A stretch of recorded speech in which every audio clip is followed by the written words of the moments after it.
रजनी को बचपन से ही पेंटिंग का बहुत शौक था। वो हमेशा से ही पेंटर बनना चाहती थी, पर उसकी माँ और पिताजी ने उसको कभी भी इस चीज के लिए सपोर्ट नहीं किया और उसकी शादी नीरव से हो गई। नीरव रजनी को बहुत प्यार करता था, पर रजनी हमेशा चुपचाप ही रहती। वो इस शादी से खुश नहीं थी। वो ये शादी नहीं करना चाहती थी। उसे तो हमेशा से पेंटर जो बनना था। अपने इस सपने को वो नहीं पूरा कर पाई, इसलिए वो हमेशा उदास रहती थी। रजनी, बहुत ही बढ़िया फिल्म लगी है, कल देखने चले? नहीं जी, कल मुझे बहुत काम है, मैं नहीं जा पाऊंगी। अच्छा तो कोई बात नहीं, संडे को चलते हैं। देखिए, मुझे फिल्म देखना पसंद नहीं है। आपको जाना है तो चले जाइए। नीरव को मना करके रजनी वहां से चली जाती है और अपने बैग को खोलकर उसमें बंद पड़े ब्रश और कलर्स को देखकर रोने लगती है। रजनी, चलो ना कहीं बाहर खाने चलते हैं, कुछ तुम्हारी पसंद का। जी, मुझे नहीं जाना, मेरी तबीयत ठीक नहीं है। रजनी वहां से चली जाती है। नीरव को समझ नहीं आता कि रजनी उससे इतना दूर क्यों रहती है।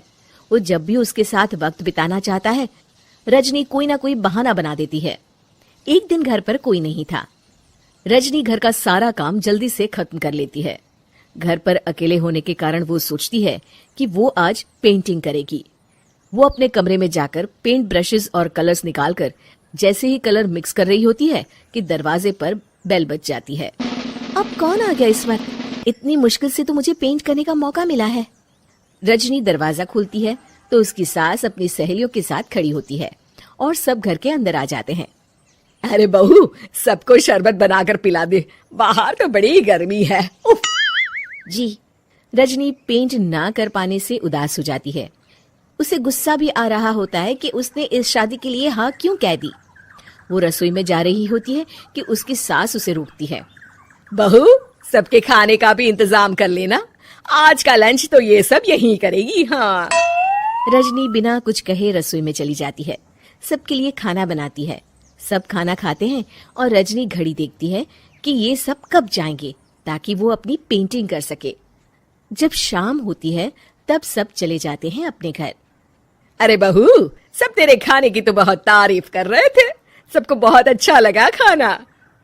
आपको मुझे सुबह बताना चाहिए था ना कि आपकी सहेलियां आ रही हैं। पता भी है कितना वक्त लगा सारा खाना बनाने में।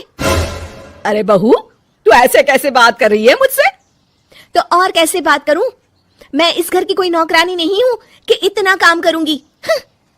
रजनी अपने कमरे में जाकर दरवाजा बंद कर लेती है। शाम को जब नीरव आता है तो उसकी माँ उसे पूरी घटना के बारे में बताती है।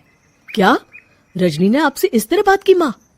हाँ, और पता नहीं उसे क्या हो गया है, शाम से बाहर भी नहीं आई है। मैंने तो कई बार आवाज दी, खाना भी नहीं खाया उसने। तू ही बात करके देख ले बेटा। नीरव अपने कमरे का दरवाजा खटखटाता है। रजनी, दरवाजा खोलो, मैं हूं। रजनी दरवाजा खोलती है और फिर वापस जाकर अपने बिस्तर पर लेट जाती है। रजनी, माँ से बात करने का ये क्या तरीका है? मैंने कोई गलत बात नहीं की है। अरे तुम क्यों ऐसे बर्ताव कर रही हो सबके साथ? क्या तुम इस शादी से खुश नहीं हो? रजनी कुछ नहीं बोलती।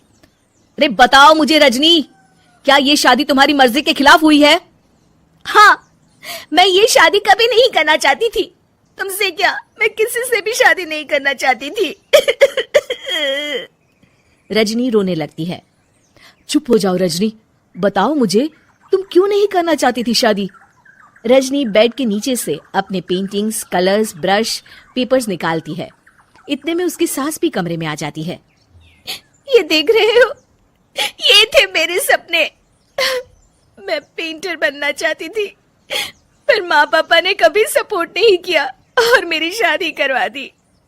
मेरे सारे सपने टूट गए। हर वक्त बस गुस्सा आता रहता है मुझे। मैं जानती हूँ कि आप लोगों की इसमें कोई गलती नहीं है, पर मैं क्या करूं, मुझे समझ में नहीं आता।